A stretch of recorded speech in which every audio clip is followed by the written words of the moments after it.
ಕರ್ತನ ಪರಿಶುದ್ಧ ನಾಮಕ್ಕೆ ಸ್ತೋತ್ರವಾಗಿ ಕರ್ತನ ಸನ್ನಿಧಾನದಲ್ಲಿ ಬೆಳಗಿನ ಜಾವದಲ್ಲಿ ಈ ಮುಂಜಾವಿನ ಪ್ರಾರ್ಥನೆಯಲ್ಲಿ ಸೇರಿ ಬರುವುದಕ್ಕೆ ಕರ್ತನ ಕೊಟ್ಟಂತ ಕೃಪೆಗಾಗಿ ಕರ್ತನಿಗೆ ಸ್ತೋತ್ರ. ಹಲ್ಲೆಲೂಯಾ. ಮೂರನೇ ದಿವಸದ ಉಪವಾಸ ಪ್ರಾರ್ಥನೆಯಲ್ಲಿ ನಾವೆಲ್ಲರೂ ಸೇರಿ ಬಂದಿದ್ದೇವೆ. ಮುಂಜಾವಿನ ಪ್ರಾರ್ಥನೆಯಲ್ಲಿ ನಾವು ಸೇರಿ ಬಂದಿದ್ದೇವೆ. ಇವತ್ತಿನ ಈ ಮುಂಜಾವಿನ ಪ್ರಾರ್ಥನೆ ನಮ್ಮನ್ನ ಉಪವಾಸ ಪ್ರಾರ್ಥನೆಯಲ್ಲಿ, ಪ್ರಾರ್ಥನೆ ವಿಜ್ಞಾಪನೆಗಳಲ್ಲಿಯೂ, ಅದೇ ರೀತಿ ಆರಾಧನೆಯಲ್ಲಿಯೂ, ವಾಕ್ಯ ಧ್ಯಾನದಲ್ಲೂ ನಮ್ಮನ್ನು ನಡೆಸಿದಾಗೆ. ಹಲ್ಲೆಲೂಯಾ. ಕರ್ತನ ಪರಿಶುದ್ಧ ನಾಮಕ್ಕೆ ಸ್ತೋತ್ರವಾಗಲಿ. ನಾವು ಅನೇಕ ಕೆಲವು ವರ್ಷಗಳಿಂದ ನಾವು ಈ ಉಪವಾಸವನ್ನ ಮಾಡ್ತಾ ಇದ್ದೇವೆ. ಹಲ್ಲೆಲೂಯಾ. ಕರ್ತನ ಸನ್ನಿಧಾನದ ಉಪವಾಸ ಮಾಡುವವರು ಈ ವರ್ಷ ಉಪವಾಸವನ್ನ ಮಾಡುವಂತ ಕೈಗೊಳ್ಳುವಂತ ಸಂದರ್ಭದಲ್ಲಿ ನಾವು ಮಾಡುವಂತ ಆರಾಧನೆ ದೇವರಲ್ಲಿ ನಮ್ಮನ್ನ ಒಂದುಗೂಡಿಸಿದಾಗಲಿ. ಹಲ್ಲೆಲೂಯಾ.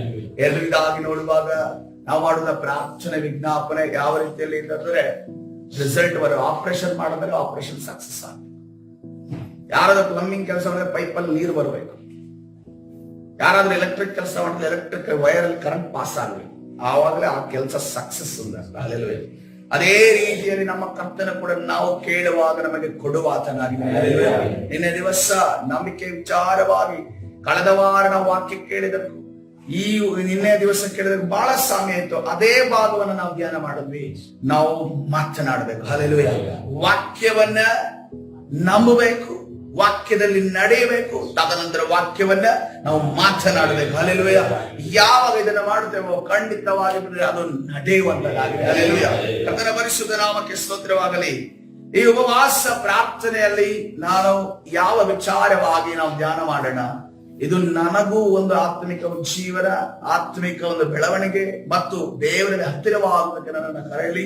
ಅದೇ ರೀತಿಯಲ್ಲಿ ಇಲ್ಲಿ ಮುಂಜಾವಿನ ಪ್ರಾರ್ಥನೆಯಲ್ಲಿ ಬರುವಂತ ನಿಮಗೂ ಕೂಡ ದೇವರ ಹತ್ತಿರಕ್ಕೆ ಕರ್ತನು ನಿಮ್ಮನ್ನ ತರುವುದಾಗಲಿ ಎನ್ನುವಂತ ಧ್ಯಾನ ಮಾಡುವಾಗ ಕರ್ತನ ಕೊಟ್ಟಂತ ವಾಕ್ಯ ಭಾಗವನ್ನ ಈ ಸಮಯದಲ್ಲಿ ಓದಿಕೊಳ್ಳೋಣ. ಈ ಒಂದು ಯೋಹಾನನ ಪತ್ರಿಕೆ 5ನೇ ಅಧ್ಯಾಯ 16ನೇ ವಚನಕ್ಕೆ ಹೋಗೋಣ. ಒಂದು ಯೋಹಾನನ ಪತ್ರಿಕೆ 5ನೇ ಅಧ್ಯಾಯ 16ನೇ ವಚನ ಈ ರೀತಿಯಲ್ಲಿ ಹೇಳ್ತಾ ಇದೆ, ಯಾವನಾದರೂ ತನ್ನ ಸಹೋದರನು ಮರಣಕರವಲ್ಲದ ಪಾಪ ಮಾಡುವುದನ್ನು ಕಂಡರೆ ಅವನು ದೇವರನ್ನು ಬೇಡಿಕೊಳ್ಳಲಿ, ಆಗ ದೇವರು ಮರಣಕರವಲ್ಲದ ಪಾಪ ಮಾಡುವವರಿಗೆ ಜೀವವನ್ನು ದಯಪಾಲಿಸುವನು. ಹಲ್ಲೆಲೂಯಾ. ಕರ್ತನ ಪರಿಶುದ್ಧ ನಾಮಕ್ಕೆ ಸ್ತೋತ್ರವಾಗಲಿ. ಪಾಪ ಅನ್ನೋದನ್ನ ಕೇಳಿದ್ದೇವೆ, ಆದ್ರೆ ಈಗ ಒಂದು ಹೊಸ ಹೆಸರನ್ನ ನೀವು ಮೊದಲು ಓದಿರಬಹುದು. ಅದರ ಬಗ್ಗೆ ಮನಸ್ಸು ಪಾಪ ಅನ್ನೋದು ಅದಕ್ಕೆ ಮುಂಚೆ ಏನ್ ಟೈಟಲ್ ಕೊಡಬೇಕು? ಮರಣಕರ ವಲ್ಲದ ಪಾಪ. ಯಾವನಾದರೂ ತನ್ನ ಸಹೋದರನು ಮರಣಕರವಲ್ಲದ ಪಾಪ ಮಾಡುವುದನ್ನು ಕಂಡರೆ ಅವನು ಏನ್ ಮಾಡ್ಬೇಕಂತೆ? ದೇವರಲ್ಲಿ ಬೇಡಿಕೊಳ್ಬೇಕು. ಹಾಗಾದ್ರೆ ಈ ಮರಣಕರವಲ್ಲದ ಪಾಪ ಅಂದ್ರೆ ಏನು? ಮರಣಕರವಲ್ಲದ ಪಾಪ ಅಂದ್ರೆ ಏನು? ಮರಣದಲ್ಲಿ ಎಷ್ಟು ವಿಧ ಇದೆ? 2 ವಿಧ ಇದೆ. ಆತ್ಮಿಕವಾದ ಮರಣ, ಶಾರೀರಿಕವಾದ ಮರಣ. ಆದಾಮನು ಹಣ್ಣು ತಿಂದಾಗ ಆತನಿಗೆ ಉಂಟಾದ ಮರಣ ಯಾವುದು? ಆತ್ಮಿಕವಾದ. ಶಾರೀರಿಕ ಮರಣ ಎಷ್ಟು ವರ್ಷ ನಂತರ ನಡೆಯಿತು? 900 ವರ್ಷಗಳ ಸುಮಾರಲ್ಲಿ ನಡೆದಿತ್ತು ಶಾರೀರಿಕ ಮರಣ. ಆದ್ರೆ ಮೊದಲು ನಡೆದಿದ್ದು ಆತ್ಮಿಕ ಮರಣ. ಆತ್ಮಿಕ ಮರಣದಿಂದ ಆತನ ಕಳೆದುಕೊಂಡಿದ್ದೇನು? ಮಹಿಮೆ ಶರೀರ ಕಳೆದುಕೊಂಡ. ಎರಡನೇದಾಗಿ ದೇವರ ಜೊತೆ ಅನ್ಯೋನ್ಯತೆಯನ್ನು ಕಳೆದುಕೊಂಡ. ನೆಕ್ಸ್ಟ್, ಏದೆನ್ ತೋಟದಿಂದ ಆತನನ್ನು ಹೊರಗಡೆ ಹಾಕೋದು. ಯಾಕಂದ್ರೆ ಅಲ್ಲಿ ನೋಡಿ ಖಾಲಿ ಮಾಡಿದ್ದನ್ನ ನೋಡ್ಕೊಂಡ್ರೆ ಸಾಕಿತ್ತು. ಏನ್ ಫೆಸಿಲಿಟಿ ಇತ್ತು ಅದನ್ನ ಕಳ್ಕೊಂಡೆ. ದೇವರ ಒಂದು ಪ್ರೊಟೆಕ್ಷನ್ ಇತ್ತು, ಅವನನ್ನು ಕಾಯಬೇಕಾದ್ರೆ ಪ್ರೊಟೆಕ್ಷನ್ ಇತ್ತು, ಅದನ್ನು ಕಳೆದುಕೊಂಡೆ. ಮೂರನೇದಾಗಿ ಉಳುವವನಾಗಿ ಕಷ್ಟಪಡಬೇಕಾದ ಪರಿಸ್ಥಿತಿ ಬಂತು. ಅದಕ್ಕೆ ನಾವು ಗಂಡಸರು ಈಗಲೂ ಕೂಡ ಕಷ್ಟಪಡ್ತಾ ಇದ್ದೀವಿ. ನಮ್ಮ ತಾತ ಮಾಡಿರುವಂತಹ ಒಂದು ತಪ್ಪಿಗೋಸ್ಕರವಾಗಿ ನಮ್ಮ ಮೊಮ್ಮಕ್ಕಳು ಕೂಡ ಅದೇ ಹೇಳ್ತಾರೆ, ನಮ್ಮ ತಾತ ಮಾಡಿರೋ ಕರ್ಮಕ್ಕೆ ನಾವು ಅನುಭವಿಸ್ತಿದೀವಿ, ನಮ್ಮ ಅಪ್ಪ ಮಾಡಿರೋ ಕರ್ಮಕ್ಕೆ ನಾವು ಅನುಭವಿಸ್ತಿದೀವಿ. ಅದಕ್ಕೋಸ್ಕರ ಕರ್ಮವನ್ನು ಮಾಡದೆ ಒಳ್ಳೆ ಕಾರ್ಯವನ್ನು ಮಾಡಿದ್ರೆ ನಮ್ಮ ಮೊಮ್ಮಕ್ಕಳು ನಮ್ಮನ್ನು ಹೊಗಳುತ್ತಾರೆ. ಇಲ್ಲದ್ರೆ ನಾಯಿ ಹೋದಂಗೆ ಉರಿತಾರೆ ನಾಳೆ ದಿವಸ. ಹೌದಲ್ವ? ಅದು ಯಾರನ್ನು ತಪ್ಪಿಸಕ್ಕಾಗಲ್ಲ. ಕೆಟ್ಟ ಕೆಲಸ ಅಪ್ಪ ತಾತ ಮಾಡಿದ್ರೆ ನಾಯಿ ಹೋಗಿದ ಹೋಗಿದ್ದೆ. ಯಾಕಂದ್ರೆ ಇವತ್ತು ನಾವು ಹೋಗಿದ್ದೀವಿ, ನಾಳೆ ದಿವಸ ಅವರು ಹೋಗಿದ್ದಾರೆ. ಇನ್ನೇನು ಕಳೆದುಕೊಂಡ? ಮೈನ್ ಆಗಿ ದೊರೆತನವನ್ನು ಕಳೆದುಕೊಂಡ. ಪ್ರಾಮುಖ್ಯವಾಗಿ ಏನಂತ, ಈ ಲೋಕದ ಮೇಲೆ ನೀನು ದೊರೆತನ ಮಾಡುವಂತ ಕರ್ತನ ಹೇಳಿದರು. ಆ ದೊರೆತನವನ್ನ ಆಳ್ವಿಕೆಯನ್ನು ಕಳೆದುಕೊಂಡ. ಆ ದೊರೆತನ ಯಾರ ಕೈಗೆ ಹಸ್ತಾಂತರ, ಕೀಗ್ಲಿ ಕೈ ಯಾರಿಗೂ ಕೈ ಹೋಯ್ತು? ಸೈತಾನನ ಕೈ ಹೋಯ್ತು. ಅಲ್ಲಿಂದ ಸ್ಟಾರ್ಟ್ ಆಯ್ತು ನೋಡಿ ಪಿಕ್ಲಾಟ. ಅಲ್ಲಿಂದ ನಾವು ಸುಮ್ಮನೆ ಇರೋದಕ್ಕೆ ನಮಗೆ ಬಿಟ್ಟಿಲ್ಲ. ಅವತ್ತು ತಾತನನ್ನ ಸುಮ್ಮನೆ ಇರೋದಕ್ಕೆ ಬಿಟ್ಟಿಲ್ಲ, ಇವತ್ತು ನಮ್ಮನ್ನು ಕೂಡ ಸುಮ್ಮನೆ ಬಿಡ್ತಾ ಇಲ್ಲ. ನಿಮಿಷಕ್ಕೂ ಸೆಕೆಂಡ್ಗಳಿಗೂ ನಾವು ಮಾಡಿದಂತ ಕೆಲಸಗಳನ್ನ ಫೇಲಿಯರ್ ಮಾಡೋದು, ನಾವು ಕೆಲಸಗಳನ್ನ ಯಾವುದಾದ್ರೂ ಮಾಡೋದಕ್ಕೆ ಹೋದಾಗ ನಮಗೆ ಬೇರೆ ಬೇರೆ ಆಲೋಚನೆಗಳನ್ನ ಕೊಡೋದು, ವಿರೋಧ ಆಲೋಚನೆ ಕೊಡೋದು, ದೇವರ ವಾಕ್ಯದ ವಿರುದ್ಧವಾಗಿ ಆಲೋಚನೆ ಕೊಡೋದು, ಈ ತರ ಎಲ್ಲ ಮಾಡಿ ನಮ್ಮನ್ನ ಏನ್ ಮಾಡ್ತಾ ಇದ್ದಾನೆ? ಮ್ಯಾನಿಪುಲೇಟ್ ಮಾಡ್ತಾ ಇದ್ದಾನೆ. ಅವನ ಕೈಯ ಗೊಂಬೆ ಆಗಿ ಮಾಡ್ತಾನೆ. ಆದ್ರೆ ಇಲ್ಲಿ ನಾವು ನೋಡ್ತಾ ಇದ್ದೇವೆ, ಇದು ಮರಣಕರವಲ್ಲದ ಪಾಪದ ಬಗ್ಗೆ ನಾವು ನೋಡ್ತಾ ಇದ್ದೇವೆ. ಪಾಪ ಮೊದಲು ಆಗುತ್ತಾ, ಮರಣ ಮೊದಲು ಬರುತ್ತಾ? ಪಾಪ ಮೊದಲಾಗುತ್ತೆ. ಪಾಪ ಆದ್ಮೇಲೆ ಅದಕ್ಕೊಂದು ಇವ್ಯಾಲ್ಯೂಯೇಷನ್ ನಡೆಯುತ್ತೆ. ಏನ್ ನಡೆಯುತ್ತೆ? ಇದು ಮರಣಕರವಾದ ಪಾಪನ, ಮರಣಕರವಲ್ಲದ ಪಾಪನ. ಈ ಪಾಪ ಮತ್ತು ಮರಣದ ಮಧ್ಯದಲ್ಲಿ ಒಂದು ಕಾರ್ಯ ನಡೆಯುತ್ತೆ. ಪಾಪ ಮತ್ತು ಮರಣದ ಮಧ್ಯದಲ್ಲಿ ಒಂದು ಕಾರ್ಯ ನಡೆಯುತ್ತೆ. ಏನದು? ಏನ್ ನಡೆಯುತ್ತೆ? ನ್ಯಾಯ ತೀರ್ಪು. ಮರಣನೇ ನ್ಯಾಯ ತೀರ್ಪು. Death is the judgement. ಅದು ಪಶ್ಚಾತ್ತಾಪ ಉಂಟಾಗುತ್ತೆ. ಒಬ್ಬರ ಮನಸ್ಸಲ್ಲಿ ಪಶ್ಚಾತ್ತಾಪ ಉಂಟಾಗುತ್ತೆ, ಇನ್ನೊಬ್ಬರ ಮನಸ್ಸಲ್ಲಿ ಏನಾಗುತ್ತೆ? ನಾನ್ ಮಾಡಿದ್ದೆ ಸರಿ ಅನ್ಸುತ್ತೆ. ಒಬ್ಬರ ಮನಸ್ಸಲ್ಲಿ ಪಶ್ಚಾತ್ತಾಪ, ಇನ್ನೊಬ್ಬರ ಮನಸ್ಸಲ್ಲಿ ನಾನ್ ಮಾಡಿದ್ದೆ ಸರಿ. ಎರಡು ಗ್ರೂಪ್ ಅನ್ನು ನಾವು ಈಗ ಮರಣಕರವಲ್ಲದ ಪಾಪದಲ್ಲಿ ಆ ವ್ಯಕ್ತಿಗೆ ಏನಂತಂದ್ರೆ, ಆ ವ್ಯಕ್ತಿಗೆ ತಾನು ಮಾಡಿದಂತ ಸಮಯದಲ್ಲೇ ಒಂದು ಕ್ಷಣದಲ್ಲಿ ಪಶ್ಚಾತ್ತಾಪ ಉಂಟಾಗುತ್ತೆ. ಆದಾಮನನ್ನು ನೋಡುವಾಗ ಅವನಿಗೆ ಸ್ಟಾರ್ಟಿಂಗ್ ಅಲ್ಲಿ ಪಶ್ಚಾತ್ತಾಪ ಆಗಲಿಲ್ಲ, ಶಾಪ ಬಂದಾಗ ಪಶ್ಚಾತ್ತಾಪ ಆಯ್ತು. ಕಾಯಿನನ್ನು ನೋಡುವಾಗ ಆ ಕ್ಷಣದಲ್ಲಿ ಪಶ್ಚಾತ್ತಾಪ ಆಗಲಿಲ್ಲ, ದೇವರವನ ಜೊತೆ ಮಾತಾಡಕ್ ಸ್ಟಾರ್ಟ್ ಮಾಡಿದ ನಂತರ ಆತನ ಕ್ರಿಯೆಗಳು ಅವನಿಗೆ ಗೊತ್ತಾಯ್ತು. ಇವ್ಯಾಲ್ಯೂಯೇಷನ್ ನಡೆದಾಗ ಗೊತ್ತಾಯ್ತು, ನಾನು ಪಾಪ ಮಾಡಿದ್ದೇನೆ, ನನ್ ಶಿಕ್ಷೆ ಬಂತು. ಅವನವನ್ ಕೇಳ್ತಾನೆ, ನೀನೀಗೇ ನನ್ನ ಬಿಟ್ರೆ ಇವರನ್ನು ನನ್ನ ಸಾಯಿಸಿ ಕೊಂದಾಗ್ತಾರೆ. ಹಾಗಾದ್ರೆ ಒಂದನ್ನು ತಿಳ್ಕೋಬೇಕು, ಅಲ್ಲೊಂದು ಪ್ರಶ್ನೆ, ಕ್ರಿಸ್ತ ವಿರೋಧಿಗಳ ಪ್ರಶ್ನೆಯನ್ನು, ಕಾಯಿನನು ಯಾರನ್ನು ಮದುವೆ ಆದ ಅಂತ ಅನ್ಕೊಂಡು ಬರುತ್ತೆ.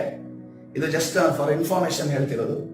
ಆ ಸಮಯದಲ್ಲಿ ಕಾಯಿನನು ಹೇಬೆಲನು ಮಾತ್ರ ಈ ಲೋಕದಲ್ಲಿ ಇದ್ದಿದ್ದಲ್ಲ, ಇನ್ನೂ ಅನೇಕ ಜನರು ಈ ಲೋಕದಲ್ಲಿ ಇದ್ರು. ಆದ್ರೆ ಎಲ್ಲಾ ವಿಚಾರ ಸತ್ಯವೇದಲ್ಲಿ ಮೆನ್ಷನ್ ಮಾಡಲ್ಲ, ಜಸ್ಟ್ ಫಾರ್ ಇನ್ಫಾರ್ಮೇಶನ್. ಅದನ್ನ ಬದಿಗಿಡೋಣ. ಪಶ್ಚಾತ್ತಾಪ, ಮಾನಸಾಂತರ ಈ ಮರಣ ಮತ್ತು ಪಾಪದ ಮಧ್ಯದಲ್ಲಿ ಉಂಟಾಗುತ್ತೆ. ಇದು ಉಂಟಾದ್ರೆ ಈ ಸೈತಾನ ನಮ್ಮನ್ನ ಮರಣಕ್ಕೆ ಒಳಪಡಿಸಲಿಕ್ಕೆ ಸಾಧ್ಯ ಇಲ್ಲ, ಅಥವಾ ದೇವರು ನಮಗೆ ಆತನ ನ್ಯಾಯ ಪ್ರಮಾಣದ ಮರಣ ಶಿಕ್ಷೆಗೆ ಒಳಪಡಿಸ ಸಾಧ್ಯವಿಲ್ಲ. ಅದಕ್ಕೆ ಇಲ್ಲೊಂದು ಮಾತು ಬರೆಯಲ್ಪಟ್ಟಿದೆ, ಮರಣಕರವಲ್ಲದ ಪಾಪ. 1ನೇ ಯೋಹಾನನ ಪತ್ರಿಕೆ 1ನೇ ಅಧ್ಯಾಯ 9ನೇ ವಚನ ಈ ರೀತಿಯಲ್ಲಿ ನೋಡ್ತಾ ಇದ್ದೇವೆ. 1ನೇ ಯೋಹಾನನ ಪತ್ರಿಕೆ 1ನೇ ಅಧ್ಯಾಯ 9ನೇ ವಚನ, ನಮ್ಮ ಪಾಪಗಳನ್ನು ಒಪ್ಪಿಕೊಂಡು ಅರಿಕೆ ಮಾಡಿದರೆ ಆತನು ನಂಬಿಗಸ್ತನು ನೀತಿವಂತನು ಆಗಿರುವುದರಿಂದ ನಮ್ಮ ಪಾಪಗಳನ್ನು ಕ್ಷಮಿಸಿ ಬಿಟ್ಟು ಸಕಲ ಅನೀತಿಯನ್ನು ಪರಿಹರಿಸಿ ನಮ್ಮನ್ನೇನ್ ಮಾಡೋದಂತೆ? ಶುದ್ಧಿ ಮಾಡುವರು. ಹಲ್ಲೆಲೂಯಾ. ಕರ್ತನ ಪರಿಶುದ್ಧ ನಾಮಕ್ಕೆ ಸ್ತೋತ್ರವಾಗಲಿ. ಯಾವತ್ತಾದರೂ ಕೆಂಪು ಇಂಕಲ್ಲಿ ಅಥವಾ ಬ್ಲಾಕ್ ಇಂಕಲ್ಲಿ ಅಥವಾ ಬ್ಲೂ ಇಂಕಲ್ಲಿ ಬರೆದಿರುವ ಶೀಟ್ ಮತ್ತೆ ಶುದ್ಧ ಆಗಿದ್ದು ನಾವು ನೋಡಿದ್ವಿ. ಆದ್ರೆ ಕರ್ತನ ಹೇಳ್ತಾ ಇದ್ದಾನೆ, ನಿನ್ನ ಜೀವಿತವೆಂಬ ಆ ಶೀಟ್ ಅಲ್ಲಿ ನೀನು ಬರೆದಿರುವಂತ ಕೆಂಪಗಿರುವಂತ, ಬ್ಲಾಕ್ ಆಗಿರುವಂತ, ಬ್ಲೂ ಆಗಿರುವಂತ ಯಾವುದೇ ನಿನ್ನ ಜೀವನದ ಘಟನೆಗಳಿರಬಹುದು, ನೀ ಕರ್ತನ ಮುಂದೆ ಬಂದು ಆ ಪಾಪಗಳನ್ನ ಒಪ್ಪಿಕೊಂಡು, ಕರ್ತನೆ ನಾನು ನನ್ನ ಜೀವನದ ಆ ಒಂದು ಪೇಪರ್ ಮೇಲೆ ನಾನು ಬ್ಲೂ ಇಂಕ್ ಇಂದ ನಾನು ತಪ್ಪು ಮಾಡಿದ್ದೇನೆ, ನಾನು ಬ್ಲ್ಯಾಕ್ ಇಂಕಿಂದ ನಾನು ತಪ್ಪು ಮಾಡಿದ್ದೇನೆ, ನಿನಗೆ ಕಣ್ಣಿಗೆ ಕೋಪ ಬರುವಂತ ರೆಡ್ ಇಂಕ್ ಅಲ್ಲಿ ನಾನು ತಪ್ಪು ಮಾಡಿದ್ದೇನೆ. ಆ ತಪ್ಪನ್ನ ಈ ಸಮಯದಲ್ಲಿ ನಾನು ಒಪ್ಪಿಕೊಂಡು ಅರಿಕೆ ಮಾಡ್ತಾ ಇದ್ದೇನೆ. ಯಾರು ನಂಬಿಗಸ್ತನು? ನನ್ನ ದೇವರು ನಂಬಿಗಸ್ತನು, ಆತನು ನೀತಿವಂತನು ಆಗಿರುವುದರಿಂದ ನಮ್ಮ ಪಾಪಗಳನ್ನ ಕ್ಷಮಿಸಿಬಿಟ್ಟು ಸಕಲ ಅನೀತಿಯನ್ನು ಪರಿಹರಿಸಿ ನಮ್ಮನ್ನ ಶುದ್ಧಿ ಮಾಡುವನು. ಹಲ್ಲೆಲೂಯಾ. ನಮ್ಮ ದೇವರಿಗೆ ಇದು ಸಾಧ್ಯ ಇದೆಯೋ? ಸಾಧ್ಯ ಇಲ್ಲವೋ? ಹಾಗಾದ್ರೆ ಇಲ್ಲಿ ಏನ್ ಮಾಡ್ಬೇಕು? ಫಸ್ಟ್ ಆಗಿ ಒಪ್ಪಿಕೊಳ್ಬೇಕು. We should surrender. ಸರೆಂಡರ್ ಆದ್ರೆ ಅನೇಕ ಜನ ಕಾರಾಗೃಹದಲ್ಲಿ ಸರೆಂಡರ್ ಆದವರನ್ನು ಹೊರಗಡೆ ತಂದಿದ್ದಾರೆ. ಹಲ್ಲೆಲೂಯಾ, ತಂದಿದ್ದಾರೆ. That is my God. Hallelujah. Judgement pass ಆಗಿದ್ದನ್ನ ಜಡ್ಜ್ಮೆಂಟ್ ಬದಲಾಯಿಸುವ ದೇವರು ಕರ್ತನಾಗಿದೆ. ಹಲ್ಲೆಲೂಯಾ. ಮನಸ್ಸೆಯನ್ನು ನೋಡುವಾಗ ನಾವು ಸತ್ಯದಲ್ಲಿ ನೋಡ್ತಾ ಇದ್ದೇವೆ, ಜಡ್ಜ್ಮೆಂಟ್ ಪಾಸ್ ಆಗಿದೆ. ಯಾರ ಜೈಲಲ್ಲಿದ್ದಾನೆ? ಸ್ವಂತ ಕಂಟ್ರಿಯ ಜೈಲಲ್ಲಿ ಇಲ್ಲ, ಅವನು ಬೇರೆ ಕಂಟ್ರಿಯ ಜೈಲಲ್ಲಿ ಇದ್ದಾನೆ, ಕಾರಾಗೃಹದಲ್ಲಿ ಬಿದ್ದಿದ್ದಾನೆ. ಬಿದ್ದು ಶಿಕ್ಷೆ ಆಗಿದೆ, ಶಿಕ್ಷೆ ಆಗಿ ಅನುಭವಿಸ್ತಿದ್ದಾನೆ. ಆ ಮಧ್ಯದಲ್ಲಿ ಆತನು ಮಾನಸಾಂತರ ಹೊಂದುವುದನ್ನ ತನ್ನ ಪ್ರವಾದಿಗಳಿಗೆ ನೋಡಿದ. ಮನಸ್ಸೆಯು ಮಾನಸಾಂತರ ಹೊಂದಿದ್ದನ್ನು ನೀನು ನೋಡಿದ. ಅದಕ್ಕೋಸ್ಕರ ಆತನನ್ನು ಯಾವ ಸ್ಥಾನದಲ್ಲಿ ಅವನು ಇದ್ದಾಗ ಕೆಳಗಡೆ ಬಿದ್ದನೋ ಅದೇ ಸ್ಥಾನದಲ್ಲಿ ನಾನು ನಿಲ್ಲಿಸಲು ಶಕ್ತನಾಗಿದ್ದೇನೆ. ಅದೇ ರೀತಿಯಲ್ಲಿ ಲೋಕ ಬೆಚ್ಚಿ ಬೀಳುವ ರೀತಿಯಲ್ಲಿ ಅದೇ ಸ್ಥಾನಕ್ಕೆ ತಂದು ನಿಲ್ಲಿಸಿದರೆ ನಾವು ನೋಡ್ತೇವೆ. ಹಲ್ಲೆಲೂಯಾ.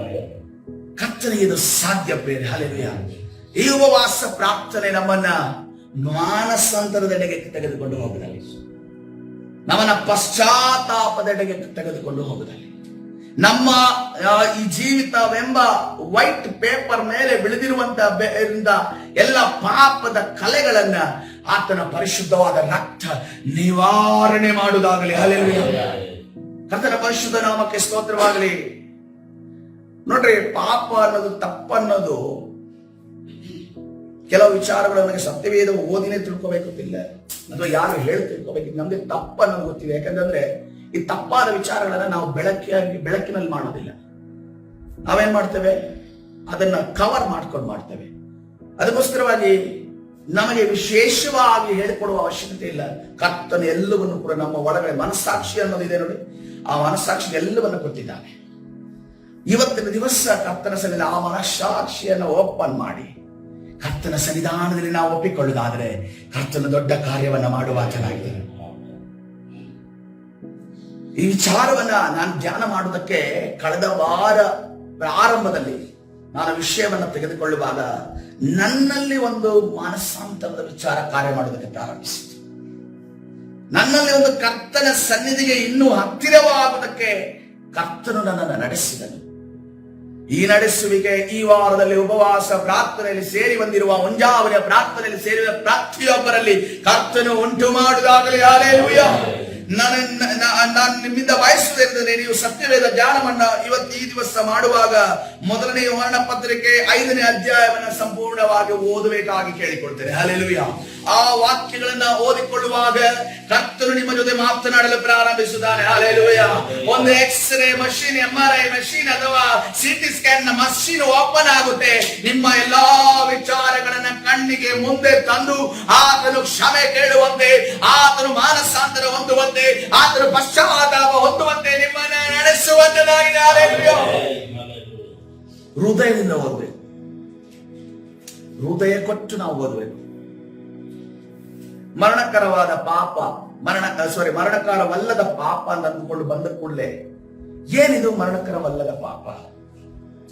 ಒಪ್ಪಿಕೊಳ್ಳೋದಂದ್ರೆ ಹೇಗೆ? ನಂಬಿಗಸ್ತನು ನೀತಿವಂತನು ಆದ ದೇವರು ನನ್ನನ್ನು ಕ್ಷಮಿಸ್ತಾನೆ ಅಂತ ಅನ್ಕೊಂಡು ಹೇಳಿದಾರಲ್ಲ, ಆ ಕಾರ್ಯಕ್ಕೋಸ್ಕರ ನಾನು ಏನ್ ಮಾಡಬೇಕು? ಅರಿಕೆ ಮಾಡೋದಂದ್ರೆ ಹೇಗೆ ಅನ್ನುವುದನ್ನ ನಾವು ತಿಳಿದು ಓದುವುದೇ ಸತ್ಯವೇದ ಧ್ಯಾನ ಅಂತ ಹೇಳ್ತಾರೆ. ಇಲ್ಲದಂದ್ರೆ ಸತ್ಯವೇದ ಓದೋದು ಮಾತ್ರ. ನಾವು ಯಾವ್ದಾದ್ರು ಹೋಮ್ವರ್ಕ್ ಮಾಡಿ ಸತ್ಯವೇದವನ್ನು ಓದಿ ಹೋಮ್ವರ್ಕ್ ಮಾಡೋದು ಯಾರಿಗಾದ್ರೂ ಸಬ್ಮಿಟ್ ಮಾಡೋದಿದೆಯಾ? ಇಷ್ಟಿಷ್ಟು ಓದಿದೀನಪ್ಪ ಅಂತ ಅಂದ್ಕೊಂಡು ಯಾರಿಗೂ ಇಲ್ಲ, ಯಾರಿಗೂ ಸಬ್ಮಿಟ್ ಮಾಡೋ ಅವಶ್ಯಕತೆ ಇಲ್ಲ. ನಿಮಗೆ ನಿಮ್ಮೊಳಗಿರೋ ಕರ್ತನ ಪರಿಶುದ್ಧಾತ್ಮನು ಅದನ್ನು ಇವ್ಯಾಲ್ಯುವೇಟ್ ಮಾಡೋದು. ಆ ವಾಕ್ಯವನ್ನು ಓದಿ ಅರ್ಥ ಮಾಡಿಕೊಳ್ಳುವಂತ ಕೆಪಾಸಿಟಿಯನ್ನ ಕರ್ತನಲ್ಲಿ ಕೇಳಿಕೊಳ್ಳೋಣ. ಹೊಸ ಒಡಂಬಡಿಕೆ ಅನೇಕ ಬಾರಿ ಓದ್ತಿರ್ತೀವಿ. ನಮ್ಗೆ 2ನೇ ಸಾರಿ ಓದುವಾಗ ಇದೆಲ್ಲ ಓದ್ ಮುಗಿಸಿದೀನಿ ಡಗಡಗಡಗಡ ಅಂತ ಅನ್ಕೊಂಡು ಓದ್ ಮುಗಿಸ್ತೀವಿ. ಇದೆಲ್ಲ ನಂಗೆ ಗೊತ್ತಿದೆಯಲ್ಲ ಅಂತ ಅನ್ಕೊಂಡು ನಿಧಾನವಾಗಿ ಪದ ಪದ ಪದ ಪದ ಓದ್ರಿ ಪ್ರಿಯರೇ. ಹಲ್ಲೆಲೂಯಾ. ನಿದ್ದೆಯ ದುರಾತ್ಮವನ್ನ ಬಿಟ್ಟು ಓಡಿಸಿರಿ ಯೇಸುವಿನ ನಾಮದಲ್ಲಿ. ಅಲ್ಲಿ ಒಂದು ಸಾರಿ ನೀನು ಸತ್ಯವೇದದ ಒಳಗಡೆ ಮುಳುಗಿದೆ ಅಂತಂದ್ರೆ, ಸತ್ಯವೇದದ ಒಳಗಡೆ ಮುಳುಗಿದೆ ಅಂತಂದ್ರೆ ಈ ಜಗತ್ತೆಲ್ಲ ನಿನಗೆ ಸತ್ಯವೇದವಾಗಿ ಕಾಣುತ್ತೆ. ಹಲ್ಲೆಲೂಯಾ. ಎಲ್ಲಿ ಹೋದ್ರೂ ಕೂಡ ವಾಕ್ಯದ ವಿಚಾರವಾಗಿ ಹೇಳುವಂತ ನಿನಗೆ ವಾಕ್ಯ ಮಾತಾಡೋಕೆ ಸ್ಟಾರ್ಟ್ ಆಗುತ್ತೆ. ನಾನೊಂದು ಚಿಕ್ಕ ಎಕ್ಸ್ಪೀರಿಯನ್ಸ್ ನಿಮ್ಗೆ ಹೇಳ್ತೀನಿ. ಇದೇ ನಾವು ಮಂಗಳೂರು ಪಟ್ಟಣಕ್ಕೆ ಹೊರಡುವಾಗ ಆ ಕಡೆ ಈ ಕಡೆ ಬಿಸಿ ಇದ್ದಂತ ಸಂದರ್ಭದಲ್ಲಿ ಯಾರೋ ಬಂದಾಗ ಅವ್ರೇನೋ ಹೇಳೋದು ಕೆಲಸ. ಆದ್ರೆ ನನಗೆ ಡೈರೆಕ್ಟ್ ಆಗಿ ಅವರಿಗೆ ನಾನು ಈ ರೀತಿಯಲ್ಲಿ ಹೇಳಿದೆ, ನನಗೊಂದು ಜಂಬರ ಉಂಟು ಅಂತ ಅನ್ಕೊಂಡು ಹೇಳಿದೆ. ಆ ಜಂಬರವೇ ಎನ್ನುವಂತ ಪದವೇ 2 ದಿವಸದ ವಾಕ್ಯ ಭಾಗ ಅದಾಗಿತ್ತು. ಹಲ್ಲೆಲೂಯಾ. ಆ ಮೆಸೇಜ್ ಅಲ್ಲಿ ನೆಹೆಮ್ಯ ಹೇಳಿದಂತ ಆ ಒಂದು ಮಾತಿನಲ್ಲಿ ಅಷ್ಟೊಂದು ಅಡಕವಾಗಿದೆ. ನಾನು ಅದನ್ನ ಆ ಒಂದು ಚಾಪ್ಟರ್ನ ಒಂದು 5-6 ಸರಿ ಓದಿದ್ದೀನಿ. ಇದುವರೆಗೂ ಕೂಡ ಅದರಲ್ಲೊಂದು ರೆವಲ್ಯೂಷನ್ ಅಡಕವಾಗಿದೆ. ಆ ಒಂದು ಪದದಿಂದ ಅಷ್ಟೊಂದು ತಿಳ್ಕೊಳಕ್ ಬರುತ್ತೆ ಅಂತ ನನಗೆ ಗೊತ್ತಾಗಿರ್ಲಿಲ್ಲ. ದೇವರು ತಕ್ಷಣವಾಗಿ ಆ ವರ್ಡ್ ಅನ್ನು ಕೊಟ್ಟೆ. ಇದು ಒಂದು ಎಕ್ಸ್ಪೀರಿಯನ್ಸ್. ಆದ್ರೆ ನಾನು ವಾಕ್ಯದಿಂದ ಬರುವಾಗ ಒಂದೇ ಒಂದು ವರ್ಡ್, ಸೈತಾನ ಯಾವ ರೀತಿಯಲ್ಲಿ ಅಟ್ಯಾಕ್ ಮಾಡ್ತಾನೆ, ಸಿಂಹದೋಪಾದಿಯಲ್ಲಿ ಗರ್ಜನೆ ಮಾಡಿಕೊಂಡು ಅಟ್ಯಾಕ್ ಮಾಡ್ತಾನೆ. ಗರ್ಜನೆ ಮಾಡಿದ್ರೆ ಯಾರಾದ್ರೂ ಬೇಟೆ ನಿಲ್ಲುತ್ತಾ ಹೇಳಿ. ಕರ್ತನು ಅಲ್ಲೇ ಒಂದು ರೆವಲ್ಯೂಷನ್ ಅನ್ನ ಕೊಟ್ಟನು. ಹಲ್ಲೆಲೂಯಾ. ಈ ರೀತಿಯಲ್ಲಿ ನಾವು ವಾಕ್ಯವನ್ನ ಓದೋದಾದ್ರೆ ತುಂಡು ತುಂಡು ತುಂಡು ತುಂಡು ಮಾಡಿ ನೋಡ್ರಿ, ಇಡೀ ಒಂದು ಚಿಕನ್ ಅಥವಾ ಇಡೀ ಮರಿನ ತಂದು ಬೇಯಿಸಿದ್ರೆ ಚೆನ್ನಾಗಿರುತ್ತೆ, ಅದನ್ನ ಪೀಸ್ ಪೀಸ್ ಮಾಡಿದ್ರೆ ತಿಂದ್ರೆ ಚೆನ್ನಾಗಿರುತ್ತೆ. ಅದು ಬರ್ತಿದೆ ನಮ್ಗೆ. ಯಾಕಂತಂದ್ರೆ ನಾಳೆಗೆ ಟೇಸ್ಟ್ ಹೆಂಗೆ ಅಂತ ಅನ್ಕೊಂಡು ನಮ್ಗೆ ಗೊತ್ತಿದೆ. ಆದ್ರೆ ನಾವು ವಾಕ್ಯ ಇಡೀ ನುಗ್ತಾ ಇದ್ದೀವಿ, ಇಡೀ ನುಗ್ತಾ ಇದ್ದೀವಿ. ಈಗ ನಾವು ನಮ್ದು ಪಪ್ಪಲ ಇದೆ ಅಂದ್ರೆ, ಪಪ್ಪಲಗೂ ಫಿಶಿಂಗ್ ಏನ್ ಡಿಫ್ರೆನ್ಸ್ ಅಂತಂದ್ರೆ ಅವನು ನುಂಗ್ತಾನೆ. ಬೇಕಂದ್ರೆ ಅವನು ನುಂಗ್ತಾನಲ್ವ, ಒಳಗಡೆ ಹೋಗುತ್ತಲ್ಲ, ಒಳಗಡೆ ಹೋಗಿ ಹಿಂದೆ ಬರುತ್ತಲ್ಲ, ಹಿಂದೆ ಬರೋದಂದ್ರೆ ಗೊತ್ತಾಗಲ್ಲ, ಹಿಂದೆ ಬರುತ್ತಲ್ಲ, ಅದನ್ನೇ ಇನ್ನೊಂದು ಪ್ಯಾಕೆಟ್ ಅಲ್ಲಿ ಮಾಡಿ ನಾವು ಮಾರ್ಬೋದು. ಯಾಕಂದ್ರೆ ಹಂಗೆ ಇರುತ್ತೆ. ಅದು ಹೇಗ್ ಸೈಜ್ ಅಲ್ಲಿ ಹೊರಗಡೆ ಹೋಗಿರುತ್ತೋ ಅದೇ ಸೈಜ್ ಅಲ್ಲಿ ಒಳಗಡೆ ಬಂದು ಅದನ್ನ ಪ್ಯಾಕೆಟ್ ಮಾಡಿ ಮಾರ್ಬೋದು. ಯಾಕೆ? ಅದ್ರ ಅರ್ಥ ಏನಂತಂದ್ರೆ ಅವನು ಜಗದಿಲ್ಲ ಅಂತ. ಆದ್ರೆ ಫಿಶಿಂಗ್ ಹಂಗಲ್ಲ, ಅದು ಮೇಲೆ ಕೆಳಗೆ ಮಾಡಿಕೊಂಡು ಅದನ್ನ ಆಸ್ವಾದಿಸಿಕೊಂಡು ಜಗತ್ತೆ, ಜಗದ್ ತಿನ್ನುತ್ತೆ. ಅದೇ ರೀತಿಯಲ್ಲಿ ನಾವು ಮಾಡುವವರಾಗಿರ್ಬೇಕು. ಹಲ್ಲೆಲೂಯಾ.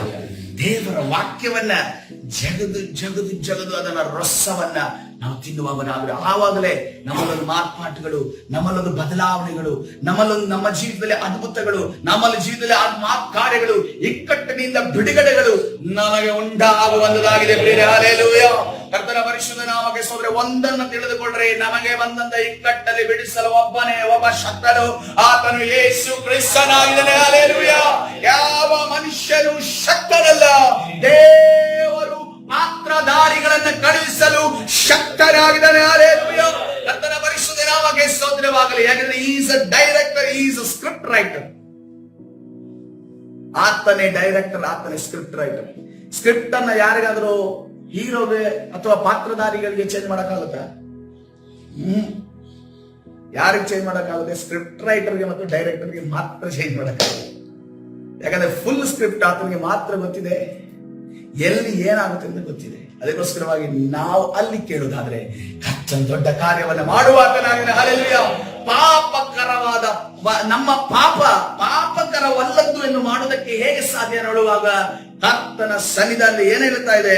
ಪಾಪಗಳನ್ನು ಒಪ್ಪಿಕೊಂಡು ಅರಿಕೆ ಮಾಡಿದರೆ ಆತನು ನಂಬಿಗಸ್ತನು ನೀತಿವಂತನು ಆಗಿರುವುದರಿಂದ ನಮ್ಮ ಪಾಪಗಳನ್ನು ಕ್ಷಮಿಸಿಬಿಟ್ಟು ಸಕಲ ನೀತಿಯನ್ನು ಪರಿಹರಿಸಿ ನಮ್ಮನ್ನ ಶುದ್ಧಿ ಮಾಡುವನು. ಹಲ್ಲೆಲೂಯಾ. ಶುದ್ಧಿ ಮಾಡಲು ಆತನ ಶಕ್ತನಿದ್ದಾನೆ. ಒಪ್ಪಿಕೊಳ್ಳುವುದಕ್ಕೆ ನೀವು ಸಿದ್ಧರಿರುವುದಾದ್ರೆ ಕರ್ತನ ದೊಡ್ಡ ಕಾರ್ಯವನ್ನ ಮಾಡುವಾತನಾಗಿದ್ದಾನೆ. ಈ ಸಮಯದಲ್ಲಿ ಕರ್ತನ ಸನ್ನಿಧಾನವನ್ನು ಒಪ್ಪಿಕೊಳ್ಳುವ ಕಾರ್ಯ ಈ ಸಮಯದಲ್ಲಿ ನಡೆಯಬಹುದು. ಹಲ್ಲೆಲೂಯಾ. ಓ ಹೃದಯದ ಅಂತರಾಳದಿಂದ, ಓ ಮನಸ್ಸಾಕ್ಷಿ ಅನುಗುಣವಾಗಿ ನಿನಗೆ ಯಾರು ಅಡ್ಡಿ ಬರದೇ ಇರಲಿ, ಯಾವ ಮನುಷ್ಯ ಏನು, ಯಾವ ಸಂದರ್ಭಗಳು, ಯಾವ ವಿಚಾರಗಳು ನೀನು ದೇವರ ಬಳಿ ಬರುವುದಕ್ಕೆ, ನೀನು ದೇವರ ಪ್ರತಿಯಾಗಿ ಪ್ರೀತಿಯನ್ನು ತೋರಿಸುವುದಕ್ಕೆ ಅದು ನಿನ್ನನ್ನು ಅಡ್ಡಿ ಮಾಡದಿರಲಿ. ಕರ್ತನ ಸನ್ನಿಧಿಯಲ್ಲಿ ಒಪ್ಪಿಕೊಂಡು ಆಯ್ಕೆ ಮಾಡುವಾಗ ಕರ್ತನು ಆತನು ನೀತಿವಂತನು, ಆತನು ನಂಬಿಕಸ್ಥನು, ಆತನು ಬಿಡುಗಡೆಯನ್ನು ಕೊಡುವಂತ ದೇವರಾಗಿದ್ದಾನೆ. ಆಯ್ಕೆಯೋಣ ಎಲ್ಲ ಅಗ್ನಿಯನ್ನು ಬಿಟ್ಟುಬಿಡೋಣ. ಎಲ್ಲ ಈ ಸಮಯದಲ್ಲಿ ಈ ಸಾಮಾಜಿಕ ವಿಚಾರವಾಗಿ ನಮ್ಮ ಮನೆಯಲ್ಲಿರುವ ಸಹೋದರ ವಿಚಾರವಾಗಿ ಎಲ್ಲ ಅಂಜಿಕೆಯನ್ನು ಬಿಟ್ಟು ದೇವರ ಕಡೆ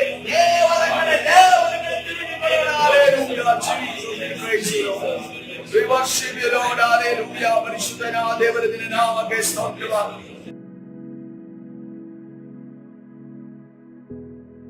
ಇವತ್ತಿನ ದಿವಸ ಸ್ವಾಮಿ ಕರ್ತನೇ, ಇದು ಒಂದು ಮಾನಸಾಂತರದ ಕರೆಯನ್ನು ನೀನು ಕೊಡ್ತಾ ಇದೀಯಾ. ಓ ಪಶ್ಚಾತ್ತಾಪ ಪಟ್ಟಂತ, ಜಜ್ಜಿ ಹೋದಂತ ಕರ್ತನೆ ಹೃದಯಗಳನ್ನ ಕರ್ತನೆ ನಿನ್ನ ಸಂತೈಸುವ ದಿನ ಇದಾಗಿದೆ ಸ್ವಾಮಿ. ಯಾರು ಈ ಕ್ಷಣದಲ್ಲಿ ಕರ್ತನೆ ನಾನು ಪಶ್ಚಾತ್ತಾಪ ಪಡ್ತಾ ಇದ್ದೇನೆ ಯೇಸುವೇ, ಓ ನನ್ನ ಕಣ್ಣೀರುಗಳನ್ನ ನೋಡು, ಓ ಮಾನಸಾಂತರ ಹೊಂದುತ್ತಿದ್ದೇನೆ ಎನ್ನುವುದನ್ನ ಯಾರು ಹೇಳುತ್ತಿದ್ದಾರೋ, ದೇವ ಸಾನ್ನಿಧ್ಯ ಅವರ ಮೇಲೆ ಇಳಿತಾ ಇದೆ. ದೇವರ ಸಾನ್ನಿಧ್ಯ ಅವರ ಮೇಲೆ ಇಳಿತಾ ಇದೆ. ದೇವ ಸಾನ್ನಿಧ್ಯ ಅವರ ಮೇಲೆ ಇಳಿತಾ ಇದೆ. ಓ ಅವರನ್ನು ಮುಟ್ಟು ಸ್ವಾಮಿ, ಅವರಿಗೆ ಬಿಡುಗಡೆಯನ್ನು ಕೊಡು ಕರ್ತನೆ.